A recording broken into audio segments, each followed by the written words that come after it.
dear children, continue of the level 3 questions, that is assertion reason type questions. Okay na, ಇಲ್ಲಿವರೆಗೂ ನಾನು ಏನು ಯಾವ ಥರ ಟೀಚ್ ಮಾಡಿದೆ ಅಂದರೆ ವಿತ್ ಕ್ವೆಶನ್ ಜೊತೆಗೆ ನಾನು ಆ ಆಪ್ಷನ್ಸ್ಗಳನ್ನ ಬರೆದ್ಬಿಟ್ಟು ನಿಮಗೆ ಸಾಲ್ವ್ ಮಾಡ್ತಿದ್ದೆ. ನಾವು onwards I don't right question and I don't right options also, because I already given the PDF material of what I am discussing.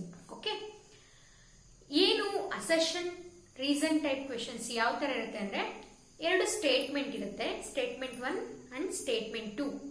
Statement 1 is having assertion ಅಂದ್ರೆ ಒಂದು ಕಾನ್ಫಿಡೆಂಟ್ ಆಗಿ ಒಂದು ಯಾವುದೋ ಒಂದು ಟಾಪಿಕ್ ನ ಡಿಸ್ಕಸ್ ಮಾಡ್ತಿದೀವಿ ಅಂದ್ರೆ ಅದು ಕಾನ್ಫಿಡೆಂಟ್ ಆಗಿ ಅದು ಸರಿನೋ ತಪ್ಪೋ ಕಾನ್ಫಿಡೆಂಟ್ ಆಗಿ ಒಂದು ವರ್ಡ್ ಒಂದು ಸೆಂಟೆನ್ಸ್ ಇರುತ್ತೆ. ಆ ಸೆಂಟೆನ್ಸ್ಗೆ ಎಕ್ಸ್ಪ್ಲನೇಷನ್ ಸ್ಟೇಟ್ಮೆಂಟ್ 2 ನಲ್ಲಿ ಇರುತ್ತೆ. ಓಕೆನಾ, ಫಸ್ಟ್ ಸ್ಟೇಟ್ಮೆಂಟ್ 1 ನಲ್ಲಿ ಕಾನ್ಫಿಡೆಂಟ್ ಒಂದು ಲೈನ್ ಇರುತ್ತೆ, ಕಾನ್ಫಿಡೆಂಟ್ ಒಂದು ಸೆಂಟೆನ್ಸ್ ಇರುತ್ತೆ. ಓಕೆ, ಅದು ರೈಟ್ ಆದ್ರೂ ಆಗಿರ್ಬೋದು, ರಾಂಗ್ ಆದ್ರೂ ಆಗಿರ್ಬೋದು, ತಪ್ಪಾರ ಮಾಡು ಸರಿನಾರ ಮಾಡು ಕಾನ್ಫಿಡೆಂಟ್ ಆಗಿ ಮಾಡು ಅಂತಾರಲ್ಲ ಆ ತರ ಅಸರ್ಷನ್. ಓಕೆನಾ, ಆ ಅಸರ್ಷನ್ ಆ ಸೆಂಟೆನ್ಸ್ಗೆ ಸ್ಟೇಟ್ಮೆಂಟ್ 2 ನಲ್ಲಿ ಸ್ಟೇಟ್ಮೆಂಟ್ ಇರುತ್ತೆ, ಆ ಸ್ಟೇಟ್ಮೆಂಟ್ 2 ನಲ್ಲಿ ರೀಸನ್ ಇರುತ್ತೆ.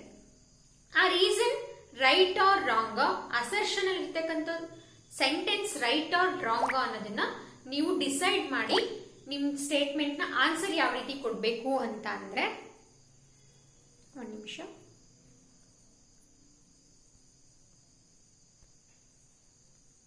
ಯಾವ ರೀತಿ ಕೊಡ್ಬೇಕು ಅಂತ ಅಂದ್ರೆ ಆಪ್ಷನ್ಸ್ ಯಾವ ರೀತಿ ಇರುತ್ತೆ ಅಂದ್ರೆ, ಫಸ್ಟ್ ಏನಿರುತ್ತೆ ಅಂದ್ರೆ ಸ್ಟೇಟ್ಮೆಂಟ್ 1 ಈಸ್ ಟ್ರೂ, ಆ ಸ್ಟೇಟ್ಮೆಂಟ್ ಅಸರ್ಷನ್ ಇರುತ್ತಲ್ಲ ಅದು ಟ್ರೂ ಆಗಿರುತ್ತೆ. ಸ್ಟೇಟ್ಮೆಂಟ್ 2 ಈಸ್ ಟ್ರೂ, ಎರಡು ಟ್ರೂ ಇರುತ್ತೆ. Statement 2 is a correct explanation for statement 1. ಗೊತ್ತಾಗ್ತಿದ್ಯಾ? ಸ್ಟೇಟ್ಮೆಂಟ್ 2 ಸರಿ ಇದೆ, ಸ್ಟೇಟ್ಮೆಂಟ್ 1 ಸರಿ ಇದೆ. ಸ್ಟೇಟ್ಮೆಂಟ್ 2 ಕರೆಕ್ಟ್ ಎಕ್ಸ್ಪ್ಲನೇಷನ್ ಕೂಡ ಇದೆ ಸ್ಟೇಟ್ಮೆಂಟ್ 1ಗೆ, ಫಸ್ಟ್ ಆಪ್ಷನ್ ಅಲ್ಲಿ. ಅಂದ್ರೆ ನಿಮ್ಗೆ ಎರಡು ನೋಡಿ ಆತರ ಅನ್ಸಿದ್ರೆ ಅದನ್ನ ಆಪ್ಷನ್ 1 ಈಸ್ ರೈಟ್ ಅಂತ ಹೇಳಿ ಬರಿಬೇಕು. Second option statement 1 is true, statement 2 is true, ಎರಡು ಟ್ರೂನೇ, but statement 2 is not a correct explanation for statement 1. ಗೊತ್ತಾಗ್ತಿದ್ಯಾ? ಸ್ಟೇಟ್ಮೆಂಟ್ 1 2 ಎರಡು ಟ್ರೂನೇ, ಬಟ್ ರೀಸನ್ ಇದೆಯಲ್ಲ ಅದು ಅಸರ್ಷನ್ಗೆ ರೈಟ್ ಅಲ್ಲ, ರೈಟ್ ಆದ ರೀಸನ್ ಅಲ್ಲ. ರೀಸನ್ ಸರಿನೇ, ಬಟ್ ಆ ಎಕ್ಸ್ಪ್ಲನೇಷನ್ಗೆ ಅದು ಸರಿಯಲ್ಲ. Get it? Then go to the third option. Statement 1 is true, statement 2 is false. Statement 1 true ಇದೆ, ಸ್ಟೇಟ್ಮೆಂಟ್ 2 ರಾಂಗ್ ಇದೆ. ಆ ತರ ಟೈಮಲ್ಲಿ ಆಪ್ಷನ್ 3 ನ ಸೆಲೆಕ್ಟ್ ಮಾಡಬೇಕು. ಸ್ಟೇಟ್ಮೆಂಟ್ 4 ಅಂದ್ರೆ fourth option, statement 1 is false, 1 false ಇದೆ, ಅಂದ್ರೆ ರೀಸನ್ ಸರಿ ಇದೆ. ಅದನ್ನ ನಾವು ಆತರ ಇದ್ದಾಗ ಫೋರ್ತ್ ಆಪ್ಷನ್ ನ ಚೂಸ್ ಮಾಡಬೇಕು. ಒಂದು ಕ್ವೆಶನ್ ಹೋಗೋಣ, ಆಗ ನಿಮ್ಗೆ ಅರ್ಥ ಆಗುತ್ತೆ. The question is statement 1 rayon. Okay, that is 91 question. Rayon, what they are telling, rayon is semi synthetic. Okay, semi synthetic polymer. ಹೌದು, rayon is a semi synthetic polymer, yes, and is taken as a better choice than cotton fabrics. ಏನು ಅದನ್ನ ನಾವು cotton fabrics ಗಿಂತ ಏನ್ ಮಾಡ್ತೀವಿ, better choice ಆಗಿ rayon ನ use ಮಾಡ್ತೀವಿ. ಎಸ್, ನಾವು ಬೆಟರ್ ಚಾಯ್ಸ್ ಆಗಿ ರೇಯಾನ್ ನ ಯೂಸ್ ಮಾಡ್ತೀವಿ. And also rayon is A semi synthetic ಏನು ಪಾಲಿಮರ್. Get it? ಅಂದ್ರೆ ಸ್ಟೇಟ್ಮೆಂಟ್ 1 ರೈಟ್ ಇದೆ, ಓಕೆ, ಟ್ರೂ ಇದೆ ಅಂತ. Then go to the second option, second statement. Statement 2 ಅಂದ್ರೆ reason ಇರುತ್ತೆ ಅದರಲ್ಲಿ. Mechanical and aesthetic properties of cellulose can be improved by acetylation. ನಾವು study ಮಾಡ್ತಿರೋದು ರಯಾನ್ ಬಗ್ಗೆ, ಹೌದಾ? ಇಲ್ಲಿ ಸೆಲ್ಯುಲೋಸ್ ಪ್ರಾಪರ್ಟೀಸ್ ಬಂತು. ಅಸಿಟೈಲೇಷನ್ ಇಂದನೇ ಸೆಲ್ಯುಲೋಸ್ ನ ಮೆಕ್ಯಾನಿಕಲ್ ಆಸ್ಥೆಟಿಕ್ ಪ್ರಾಪರ್ಟಿನ ಏನ್ ಮಾಡಕ್ಕಾಗಲ್ಲ, ಇಂಪ್ರೂವ್ ಮಾಡಕ್ ಆಗಲ್ಲ. ಅಂದ್ರೆ statement 2 is A wrong answer. Statement 1 is true, but statement 2, that is statement 2 ಇದೆಯಲ್ಲ, ಇದು false. Okay, then we go to the which option, that is the option 3 is the right answer. Option 3 is the right right answer. ಹೇಗೆ? Look at the option 3. Statement 1 is true, statement 2 is false. Get it? ಈಗ ಅರ್ಥ ಆಗ್ತಿದೆ ಅಲ್ವಾ? Okay, ಅಂದ್ರೆ 91 ಕ್ವೆಶನ್ಗೆ answer ಏನಪ್ಪಾ ಅಂತಂದ್ರೆ that is option 3 is the right answer. Okay, go to the next question, that is 92 question. ಏನ್ ಹೇಳ್ತಿದ್ದಾರೆ? Olefinic monomers undergo addition polymers. Olefins ಅಂತ ಅಂದ್ರೆ ಏನು? ಓಲಿಫಿನಿಕ್ ಅಂದ್ರೆ olefins. Okay, double or triple bonded compounds ನ ನಾವು ಓಲಿಫಿನ್ ಅಂತೇಳಿ ಕರಿತೀವಿ. Okay, double bonded, mainly double bonded compounds ನ ನಾವು ಓಲಿಫಿನ್ಸ್ ಅಂತೇಳಿ ಕರಿತೀವಿ. ನಾವು ಆಲ್ರೆಡಿ ಅಡಿಷನ್ ಪಾಲಿಮರ್ಸ್ ನ ಸ್ಟಡಿ ಮಾಡಿದ್ವಿ. Addition polymers are more favourable for the double or triple bonded compounds. Then statement 1 is true. ಹೌದಾ? ಸ್ಟೇಟ್ಮೆಂಟ್ 1 ಟ್ರೂ ಆಯ್ತು. ನೆಕ್ಸ್ಟ್ ಸ್ಟೇಟ್ಮೆಂಟ್ 2 ನ ನೋಡೋಣ. Statement 2, what the statement 2 is telling? Polymerization of vinyl chloride is initiated by ಪರ್ಆಕ್ಸೈಡ್ಸ್.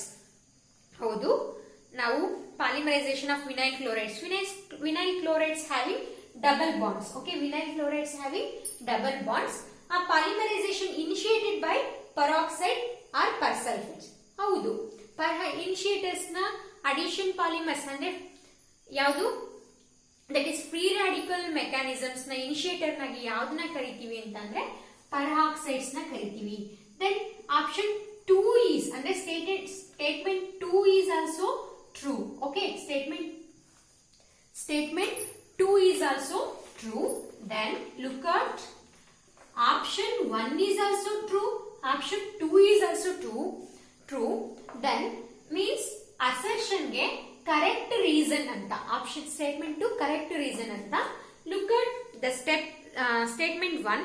Statement 1 is true, statement 2 is true, statement 2 is correct explanation for statement 1. Then the option 1 is the right answer. Avaga ಏನು ಮಾಡ್ತೀವಿ? Option 1 is the right answer. Okay, then go to the next question. That is 93 question in your material. ಏನು? Statement 1, LDPE is branched polymers. ಹೌದು, LDPE is branched polymer. ಹೌದು, branched polymer. Assertion ನೋಡ್ಬೇಕಲ್ವಾ ನಾವೀಗ? ಏನು assertion ಅಂತ? ಸರಿ, reason ನೋಡ್ಬೇಕಲ್ವಾ LDPE ಗೆ? It is prepared by coordination polymerization of ethylene. ಏನಂತ ಹೇಳಿದ್ದಾರೆ?